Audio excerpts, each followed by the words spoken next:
All right, let's jump into some really fascinating history today. We're going to be talking about African Americans in World War I. Yeah. Not just, the basic stuff that you might already know, Right. but like a true deep dive into like their motivations, struggles, and the impact that they had. It's a story that often gets, kind of simplified. But when you really kind of dig into it, Yeah. there are incredible layers of patriotism and just stark discrimination. Right. And ultimately a legacy that resonates to this day. Yeah, to guide us through all of this, we got two really interesting sources. Yes. One that gives us a good overview of the challenges and roles that these Americans faced. Mm-hmm. And then the other one focuses more specifically on W.E.B. Du Bois and how his views kind of evolved over the course of the war. Bois is crucial to understanding all this because his voice was just so influential at the time. Right. But even before the war breaks out, we need to understand what life was like for Black Americans in America. Right. Yeah, it's not exactly a pretty picture. Jim Crow laws, segregation, violence, these were like everyday realities. Mm-hmm. And knowing that, it's crazy to think about the dilemma facing Black people when war is declared. Mm-hmm. It was a moment of really, really intense conflict. Yeah. On the one hand, you have this powerful desire to prove their patriotism, to fight for democracy on this global stage. And the hope was that that sacrifice would finally lead to some greater equality back home in the U.S. Right. So they're stepping up, eager to serve. Yeah. But then they hit a wall of discrimination within the U.S. military itself. Oh, absolutely. You'd think they would at least be treated fairly by their own side, right? You would think so, but not even close. Yeah. Segregation was rampant, and they were often stuck under the command of white officers whose prejudice was no secret. And they would often receive just like subpar training and equipment. Wow. Compared to white soldiers. It's almost like they were being set up to fail. That's terrible. So, if they're already facing that level of disrespect, why were Black Americans even encouraged to enlist at all? Well, Du Bois, at least initially, saw this as a chance to challenge racist stereotypes head-on. Okay. To prove their courage, their loyalty, their capability, but to do it on this world stage. Right. Okay. I can see the logic there. Yeah. But it seems like such a huge gamble given the reality that they faced. Were there any units that managed to make a name for themselves despite these obstacles? Two divisions really stand out, the 92nd and the 93rd. Okay. The 92nd, which was nicknamed the Buffalo Soldiers Division, they had it rough. Yeah. Inadequate training, prejudiced leadership. Their performance suffered as a result. That's just heartbreaking. It's like they never even got a fair shot. Yeah. But what about the 93rd? What was their story? Well, there's a twist with the 93rd. Okay. The U.S. military was so reluctant to actually deploy Black combat units Right. That they basically loaned the 93rd to the French army. Wow. Seriously. That just shows a complete lack of trust in your own soldiers. Yeah. So how did the French treat them? The French, to their credit, were far more accepting. They provided better training, more integration. They really recognized the 93rd's potential. So these guys are fighting for freedom abroad. Yeah. While being treated like second-class citizens by their own country. It's unbelievable. That's insane. Speaking of fighting for freedom, I want to talk about the Harlem Hellfighters. Yes. Weren't they part of the 93rd? They were actually a separate unit. Oh, okay. The Harlem Hellfighters, or the 369th Infantry Regiment. Okay. They were mostly from New York City. Okay. And get this, they spent an incredible 191 days on the front lines. Wow. More than any other American unit in the entire war. 191 days. That's almost unimaginable. What kept them going through such prolonged combat? Well, their courage and skill were undeniable. Yeah. They earned numerous commendations for their bravery. And their effectiveness in battle was simply remarkable. There's this one story that really captures their spirit. Okay, I'm all ears. Tell me more. It involves two soldiers, Henry Johnson and Needham Roberts. Okay. They were on guard duty one night when they were suddenly ambushed by a German raiding party. Oh, wow. And they were vastly outnumbered. Wait, they were vastly outnumbered. What happened next? I have to know. Well, despite the odds being stacked against them, they fought back with incredible ferocity. I bet. Johnson, armed with only a knife and a rifle, took down multiple enemy soldiers single-handedly. Wow. And Roberts, even after being severely wounded, continued to fight by his side. They're like real-life action heroes. Absolutely. That's incredible. Their heroic actions made headlines, and they became two of the first Americans to be awarded the French Croix de Guerre, which is one of France's highest military honors for their valor. That's an amazing story. It really makes you think about the kind of courage and determination these soldiers possess. Yeah. But it also makes the reality of their return home even more jarring, right? Absolutely.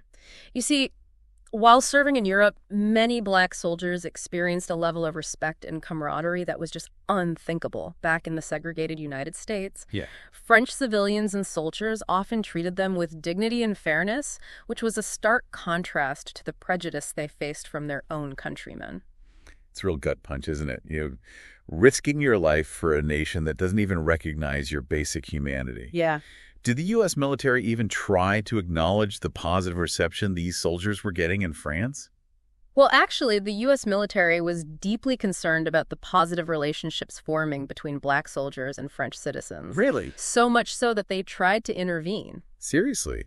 Trying to control who their soldiers could even talk to? That's wild. They issued orders to French commanders to try and limit these interactions. Wow. And they even spread racist propaganda to try and tarnish the positive image that these Black soldiers were projecting. Wow, they really went out of their way to undermine their own soldiers. They did. I bet that backfired spectacularly. Oh, it definitely didn't go as planned. These efforts were largely unsuccessful, and they only served to create resentment amongst both Black soldiers and the French. It's like they just couldn't handle the idea of Black soldiers being treated with respect, even by allies. Yeah, it's sad. But the war eventually ended, Right. and these soldiers had to come home. Mm-hmm. What was that transition like? Sadly, the return home was a brutal awakening for many Black veterans. Yeah, I can only imagine the disappointment, Mm-hmm. coming back from a war where they were finally seen as equals, Mm-hmm. only to be thrust back into the same old system of oppression. Exactly. They faced discrimination in jobs, housing, even public spaces. Wow. It was as if the freedoms they had fought for overseas simply vanished the moment they stepped back onto American soil. And this is happening at a time when racial tensions are actually escalating across the country. Yes. Talk about adding insult to injury. It was a very volatile period. The Red Summer of 1919 saw a horrific surge in racial violence. Right. And Black veterans often became targets. That's terrible. It just made it brutally clear that their sacrifices had not magically solved America's deeply rooted racial issues. This disillusionment must have been deeply felt by W.E.B. Du Bois. Absolutely. He initially encouraged Black Americans to enlist. He did. How did he react to this utter betrayal? Well, his initial optimism had completely evaporated. Yeah. And he went from encouraging enlistment to penning scathing critiques of American hypocrisy. I can only imagine his anger and frustration. Yeah. Do you have a specific example of how his perspective shifted? In his 1919 editorial, Returning Soldiers, he describes their situation as trading the slavery of uniform for the caste brutality and devilish insult of American racism. Wow, those are incredibly strong words. Yeah. He clearly saw this as a missed opportunity for real progress. Absolutely. He argued that the sacrifices of these soldiers should have opened up a national dialogue about racial equality. Right. Instead, America seemed to double down on its pre-war racial hierarchy. So it's like their service was completely disregarded. Yeah. Their sacrifices meaningless in the eyes of the nation they'd so bravely defended. That's the tragedy of it all. Yeah. And Du Bois wasn't alone in his disillusionment. Countless Black veterans felt betrayed by the country they had risked their lives for. So what does this all mean? Where do we go from here? Was there any lasting impact from their service? Or was it all for nothing? Well, it would be easy to just focus on the heartbreaking disappointments. Right. But it's important to remember that even in the face of all that adversity, Yeah. their service planted these seeds of change. Okay, so amidst all this injustice, there's the glimmer of hope. There is. I mean, think about it. These Black soldiers, simply by serving, they helped lay the groundwork for future military integration. Right. Their courage, their determination, it chipped away at the deeply ingrained prejudices within the armed forces. Yeah. It was slow, it was painful, Of course. but they set the wheels in motion. Yeah, it's like they forced the military to confront its own hypocrisy, right? Right. Proving that Black soldiers were just as capable, just as brave, just as deserving of recognition. Exactly. And it wasn't just about their military service. Yeah. They brought Black culture to the world stage, too. Absolutely. The Harlem Hellfighters, with their incredible jazz music, they captivated European audiences. Can you imagine hearing that vibrant, energetic sound for the first time? Well, I bet. It must have been mind-blowing. I know. It's amazing how something as seemingly simple as music can break down those barriers, Yeah. open minds. They were cultural ambassadors in a way. Exactly. They challenged stereotypes, they fostered cultural exchange, Right. and they left this lasting impact on both American and European music. I mean, that's huge. It is, but perhaps most importantly, their experiences fueled the burgeoning fight for civil rights back home. Ah, yes. This is where we see the rise of what's often called the New Negro movement. That's right. This was a period of immense growth in pride and assertiveness among Black Americans. They had proven their worth on the battlefield, Yeah. and they were done accepting second-class citizenship. It's like they came back from the war with this newfound sense of purpose, Absolutely. a determination to fight for their rights with the same ferocity they had shown in combat. Precisely. The New Negro movement was about self-determination, self-expression, and a rejection of the limiting stereotypes that had been imposed upon them for so long. So how did this movement manifest itself? Like, what were its core tenets? Well, it was this multifaceted movement that touched on everything, from art and literature to politics and social activism.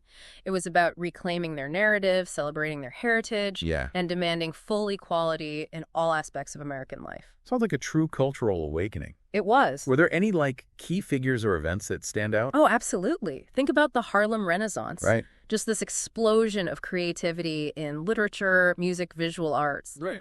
Writers like Langston Hughes and Zora Neale Hurston, they were capturing the Black experience in these bold new ways. Wow. Jazz music was flourishing, with legends like Duke Ellington and Louis Armstrong pushing the boundaries of the genre. It's incredible. It was a period of just incredible artistic innovation and social commentary. And all of this is directly connected to the experiences of those WWI veterans. Absolutely. Their service, their sacrifices, their exposure to different cultures and ways of life.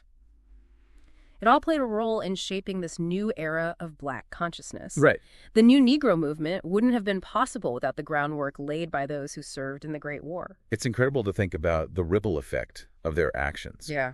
How their fight for freedom abroad ultimately ignited a cultural revolution back home. It's a powerful example of how individual acts of courage can spark broader social change. So when we look back at the experiences of African Americans during and after World War I, it's a story filled with both, immense tragedy, Absolutely. but also remarkable triumph. It's a testament to the indomitable spirit of a people determined to fight for their rights, no matter the cost. And their story isn't just a footnote in the history of World War I, right? No. It's an integral part of the larger ongoing struggle for equality that continues to this day, That's right. which leads to a question that has been on my mind. And what's that? Well, it's fascinating to think about how their experiences resonate with calls for social justice and equality today. It really makes you think, doesn't it? It does. Knowing what we know now about the struggles of African Americans during and after World War I, how do their experiences connect with the movements we see today? It's a question worth pondering. It is. The fight for equality is a long and arduous journey, Yeah. and the sacrifices of those who came before us serve as a powerful reminder of the work that still needs to be done. That's such a powerful insight. It is. Their story is a reminder that we stand on the shoulders of giants, Yeah. that the fight for a just and equitable world is a marathon, not a sprint. A huge thank you to our expert for taking us on this incredibly insightful deep dive. My pleasure. It's been an honor to learn from your expertise. It's been a pleasure sharing this history with you. And to you, our listeners, we encourage you to continue exploring this important history. Yes. It's a story that deserves to be told and remembered. Absolutely. Now, before we wrap up, I want to leave you with a final thought. It's incredible to think about those battles, fought over a century ago, Yeah. and how their echoes can still be felt today. Yeah. Those soldiers faced down just unimaginable challenges, both on the battlefield and back home. Absolutely. It's a testament to, the enduring nature of the fight for equality. Right. That struggle for recognition. Yeah. Equal opportunities for just basic human dignity. It transcends generations. It makes you wonder, what those soldiers, those pioneers of change, Yeah. what they would think if they could see the world today. That's a question that sparks so much reflection. On the one hand, I imagine they would be heartened by the progress that's been made. Yeah. The tireless efforts of, countless individuals and organizations have led to significant advancements in civil rights and social justice. Right, but at the same time, it's hard to imagine they wouldn't also be dismayed by, the persistence of prejudice and discrimination. Absolutely. We're still grappling with many of the same issues they faced all those years ago. That's the sad truth. It's a sobering reminder that the journey toward, a truly just and equitable society is far from over. Right. And their story really underscores the importance of understanding history. Yeah. Not as this static thing, Right. but as this dynamic force that shapes our present and our future. Their legacy lives on, Yeah. In the ongoing fight for social justice, for a world where everyone, regardless of their race or background, has the opportunity to thrive. Their story is just this potent reminder that lasting change doesn't happen overnight. It does. It takes courage, perseverance, and a willingness to challenge the status quo. So as we wrap up this deep dive, we leave you with this question to ponder. What lessons can we draw from the experiences of African Americans during and after World War I? Yeah. And how can we apply those lessons to our own lives, to the challenges we face today? Let their story be a source of inspiration, a call to action, a reminder that the fight for a more just and equitable world is a fight worth fighting. Thank you for joining us on this deep dive into a truly remarkable chapter of American history. It's been a pleasure. Until next time, keep exploring, keep questioning, and keep striving for a better tomorrow.